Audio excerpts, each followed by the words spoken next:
The magic in your brain. Once upon a time, there was a young dude named Einstein. When he was born, he didn't talk.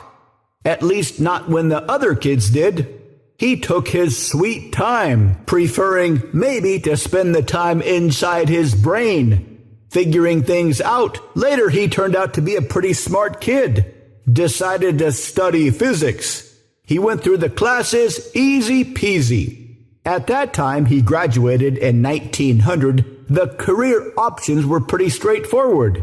Get a job at a university, teach physics, do experiments, push the boundaries of science. Only Einstein couldn't get a job at a university. Nobody would hire him. This is why one of the most superest geniuses of Earth was working in a patent office when he wrote his first groundbreaking paper on special relativity when he was 23. Most people spend their breaks reading the paper or trying to game the office ladies, but Einstein was coming up with theories about the speed of light on his lunch breaks. So the money question, why couldn't poor Einstein get a job?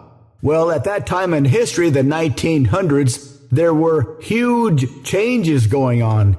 Advances in travel, in science, in philosophy, etc. A time period universally referred to as the Gilded Age by economists. Why the Gilded Age?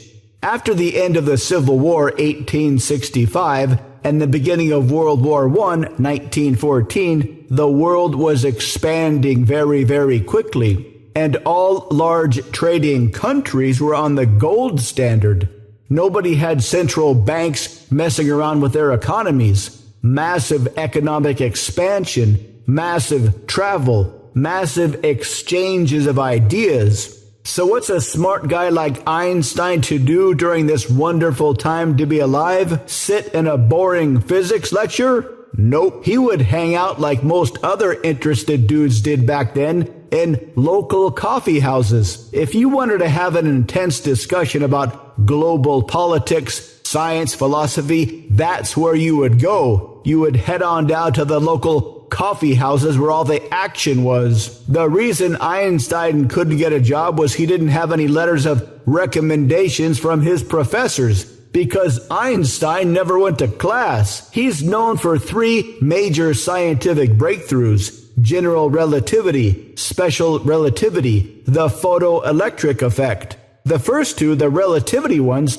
he discovered by daydreaming. The last one, the photoelectric effect, he discovered within an actual dream, not in the lab surrounded by equations like they show in the movies, inside his own brain. In fact, he said that when he discovered the key idea within general relativity, it was the most pleasing, comforting, rewarding feeling of his life, of discovering the greatest secret of physics inside his own brain. What's inside your brain? To learn more, visit mindpersuasion.com/live-training.